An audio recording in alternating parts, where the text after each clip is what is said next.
اب تک بہت سارے نوجوان بہت سارے تدفین میں جڑے ہیں، لیکن اس مرحوم کی جو درد بھری داستان ہے میں چاہتا ہوں کہ آپ بھی سنیں اور تمام انسانیت بھی سنیں اور ان کے حق میں دعائیں بھی کریں کہ انسان کیسے کیسے درد سے سفر سے گزرتا ہے۔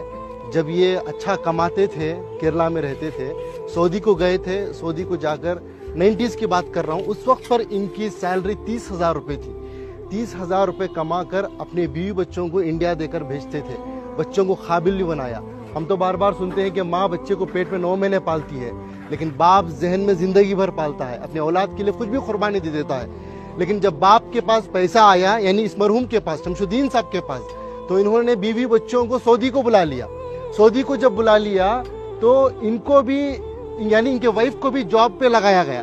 وہ جاب کرنا چاہتی تھی شاید، تو جاب کو ان کو لگایا گیا، تو ان کی سیلری ہو گئی 60,000، ان کی سیلری تھی 30,000۔ پھر کچھ ہی دن گزرے، ان کے پاس کچھ پیسہ آیا، ان کی بیوی کے پاس، ان کو اپنی زندگی سے دور کر دیا۔ یہ ایک دن تھا، یہ اپنی بیٹی سے ملنے کے لیے، اپنی اولاد سے ملنے کے لیے سعودی میں ہی، جو ان کی بیوی الگ فلیٹ لے کر رہتی تھی، وہاں پر جاتے ہیں۔ باپ اپنی بیٹی کی محبت میں انٹری لیتا ہے، جاتا ہے، بیٹی دروازہ کھولتی ہے، بیٹی باپ کو دیکھتی ہے، جیسے ہی باپ کو دیکھتی ہے ایک دم سے دروازے کو موچ دیتی ہے۔ ایک تماچے کی طرح اس مرحوم کے چہرے پر پڑا۔ یہ میں نہیں کہہ رہا ہوں، یہ ان کی خود کی زبانی ہے، مرنے سے پہلے کچھ دن پہلے انہوں نے اس واقعے کو بتایا ہے۔ اس کے گواہ ہمارے عنایت صاحب ہے، کہاں ہے؟ ہاں، یہ ہے۔ یہ بتا یہ رہے ہیں کہ سعودی سے دل دکھنے کے بعد، درد ملنے کے بعد بنگلور کے ایک ٹاپ ایریا میں ایک بلڈنگ میں ایک مینیجر کے طور پر کام کرتے تھے۔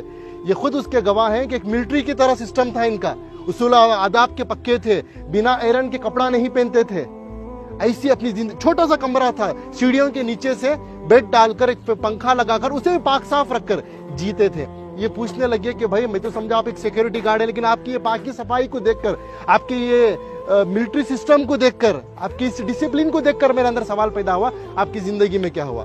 تو انہوں نے یہ اپنی داستان سنائی، یہ درد بتایا۔ تو بس میں انسانیت سے یہی بات کہنا چاہتا ہوں کہ دولت تو کمانا ہے، وہ مقدر کی ملے گی، لیکن اپنے رشتوں کو بنائیں، پہلے اپنے بچوں کو، اپنی اولاد کو مسلمان بنائیں، انسان بنائیں۔ آج پتا چلا کہ ان کی اولاد امریکہ میں ہے، USA میں ہے، لاکھوں کے روپے کما رہے ہیں، لیکن افسوس کی بات، دولت تو دولت ہے، ان کے پاس باپ کے جنازے کو آنے کی توفیق تک نہیں ہوئی۔ یہ اللہ کا کرم ہے کہ اللہ نے مجھے اور آپ کو چنا ہے، میں اور آپ آئے نہیں یہاں پر، اللہ ہمیں بھیجا ہے، اللہ نے ہمیں یہ توفیق دی ہے، تب جا کر اس قبرستان میں آئے ہیں، اس مرحوم کے جنازے میں شرکت کر رہے ہیں۔ اس مرحوم کی نصیب دیکھیے، آج مسجد میں نماز کے جنازہ ادا ہوئی۔ انعام بھائی، بڑا مجمع تھا، مسجد کے امام صاحب، ایک عالم دین نے ان کا جنازے کی نماز پڑھائی، اور تمام اللہ کے نیک بندے مل کر آ کر آج تدفین کے لیے جڑے۔